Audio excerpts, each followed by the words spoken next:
Hello everyone. तो कैसे हैं आप लोग? मुझे उम्मीद आप सब बढ़िया होंगे। आज हम लोग विद फैमिली जा रहे हैं हिमरी गंगा स्नान करने के लिए। आज के इस ब्लॉग में आप लोगों को दिखाऊंगा हिमरी गंगा में स्नान किस तरह से होता है और इसका इतिहास क्या है। हम लोग चल पड़े हैं सफर की ओर। ये है घोघरदार, यहाँ पे हम लोग जा रहे हैं। यहाँ पे हिमरी गंगा। सुबह के 8 बज चुके हैं और अभी हम लोग पहुँच चुके बदर। बदर बाजार है। आज सुबह से बारिश लगी हुई है, रोड भी सुनसान है। हम लोग जा रहे हैं स्नान करने के लिए, लेकिन आजकल लोग काफ़ी कम ट्रैवल करते हैं ऐसे बरसात में।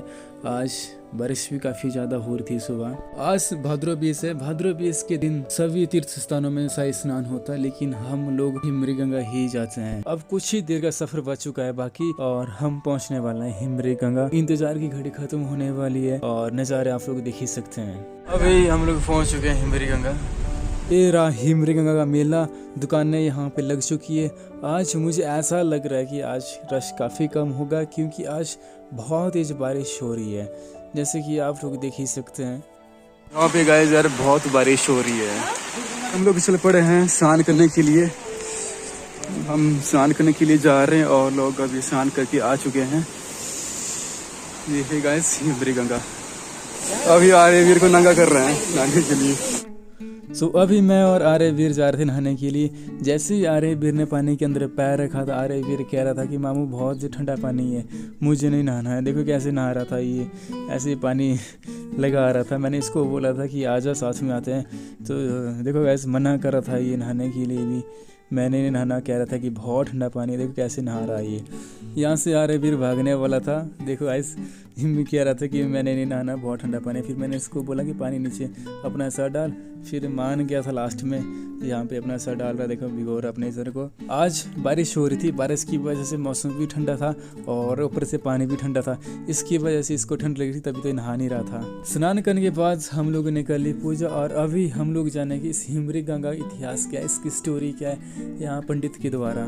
तो दर्शकों आइए जानते हैं कि ये जो देव स्थल है, ये आस्था का स्थल है यहाँ पर। इसकी पंडित जी आप हमें थोड़ी सी ऐतिहासिक पृष्ठभूमि बताएं कि क्या है हिमरी गंगा, क्यों यहाँ पर जो है ये भादो बीज का स्नान लगता है, और माना जाता है कि हुरंग नारायण जी के साथ भी इसका संबंध है। क्या संबंध है, आप ये भी दर्शकों को बताने की कृपा करें। पठानकोट मंडी नेशनल हाईवे पे जी पद्दर से 8 किलोमीटर ऊपर हिमरी गंगा, यहाँ माता रानी का कुंड है घोघरदार के पास, जहाँ पर देवताओं और भगवतियों का युद्ध होता है। उसी के नजदीक माता हिमरी गंगा का कुंड है। जो हुरंगदेव हुरंग नारायण है, बाल्यकाल में वो यहाँ गऊ चराते थे इस कुंड के पास। यहाँ गंगा जल, गंगा तो सतयुग से है, पर फिर नारायण जी जो है मतलब इनके अपनी गऊ को जो पानी पिलाते थे, वो यहाँ हिमरी गंगा का पानी निकाल के पिलाते थे। उसके बाद वो गंगा जल लुप्त हो जाता था। लेकिन यहाँ होती थी हमारी एक बुजुर्ग है भोगा पंडित्याणी, भोगा पंडित्याणी होती, वो इसी धार पे थी। जितने भी चुहार जो हमारे 18-20 पंचायतें, जो भी लोग यहाँ आते थे उनको पता भी भोगा की धार है। मतलब भोगा पंडित्याणी की धार की वजह से रेवेन्यू रिकॉर्ड में घोघरदार आ गई। हाँ, यहाँ घोघा पंडित्याणी रहती थी। उसके पास ही नारायण जी ने जो है बाल्यकाल में जो है गौएं चराई है। तो घोघा पंडित्याणी तभी बोलते थे बुजुर्ग भैया घोघा की धार है, मतलब घोघा इस धार पे रहती थी। हाँ, उनके पास ही नारायण जी गौएं चराई। उसके बाद नारायण जी जो है यहाँ से चले गए, उन्होंने गंगा जल यहाँ निकाला।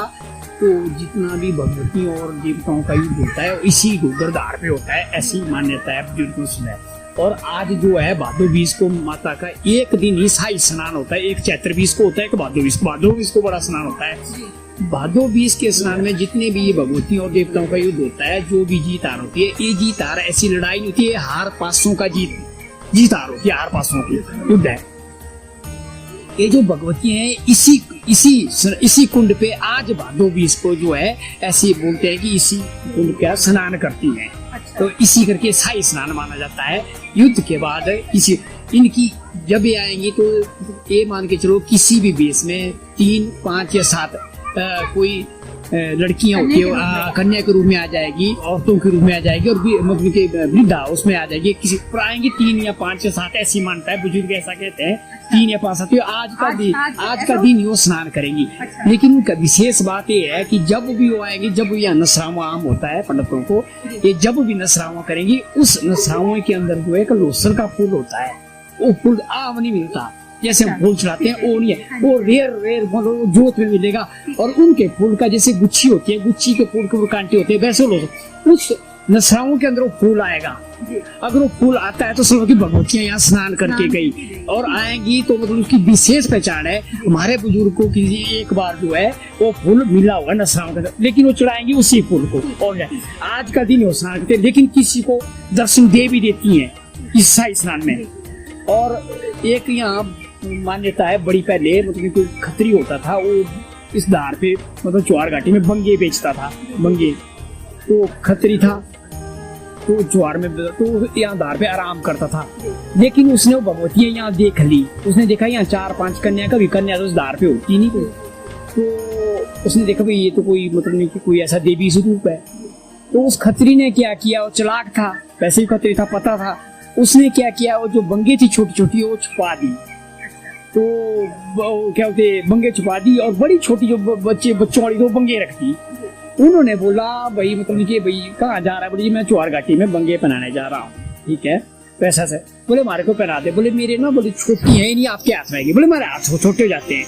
तो उसने जो जैसे उनको बंगे पहनाई तो बोले अपनी दान दक्षिणा बता भाई। बोले माता बोले हमने क्या लेना, दान दक्षिणा आपसे क्या लेना, लेकिन बोले बनाना तो मंडी वाले राज्य का वजीर बना दो मेरे को भाई। अच्छा। तो जो बोला वो सतवचन है। तो भगवतियों ने क्या किया, उसको वरदान दिया अब यहीं से वापिस हो जा भाई। तो मंडी में राजमहल, उस राजाओं का मंडी राजमहल था, तो जो है खत्री यहाँ से वापिस मुड़ा। और जब वो पैदल ही था सफर, गाड़ियां तो थी नहीं। जब वो मंडी पहुंचा तो वहाँ जो पहले जो वजीर था वो वजीर मर गया। वहाँ ऐसी प्रथा थी राजमहल में कि जो आदमी पहला पोल से राजा ना रहती, जो आदमी पहला पोल से आएगा वो वजीर बनेगा। तो वो खत्री जो है जिसको दर्शन दिए थे उन भगवती को आज भी मतलब कि राजमहल उसका रिकॉर्ड मौजूद है, जो वजीर बना था उनको भी इसी भगवती ने दर्शन दिए थे। एक्चुअल में ऐसा है यार, डायना बाढ़ ऐसा जो पुराने बुजुर्ग हमारे जो बोलते हैं ना परंपरा है, आज भी कोई टीवी में कोई रेडियो उसमें आ रहा है कि मतलब कि फेसबुक में आ रहा है डायनों का युद्ध है। वो डायन नहीं, वो इंद्र राज्य की परियां हैं, भगवतियां हैं, जो सुनने में आया बुजुर्गों से ना जी, वो परियां हैं। एक्चुअल में पुराने जमाने में लोग ऐसा ही होते हैं डायनों को, और लेकिन वो युद्ध जो है वो हार पासे का है, जीत हार का, ना कि कोई लड़ाई झगड़ा है। हार पासों में जो रियलिटी है वो ए है। तो इसी करके इसी का आज बात होगी, इसमें वो सुबह से शाम तक किसी वक्त स्नान करेंगी। इसी करके जो यहाँ जो है आज पवित्र माना दिन शाही स्नान है। और यहाँ कुंड की ऐसी मानता है कि जिनके बच्चे नहीं होते, निसंतान है, माता गंगा का ऐसा आशीर्वाद है, 2 साल 4 साल वो औरतें यहाँ बैठ के अखरोट काटती है, और जो अखरोट उनकी गोदी में आ जाता है उसको साथ में लेके जाती हैं। और ले जाने के बाद जब बच्चा होता है, जो भी बच्चा बालक, जो भी बेटा है बेटी है, वही बच्चा आकर चढ़ाता है उस अखरोट को। ये ऐसी मानता है। इसी प्रकार की बातों भी से यहाँ शाही स्नान है। आप लोगों को ब्लॉग कैसे लगा कमेंट करके जरूर बताएं। मैं मिलूंगा एक और नए ब्लॉग के साथ। Thanks for watching, see you soon.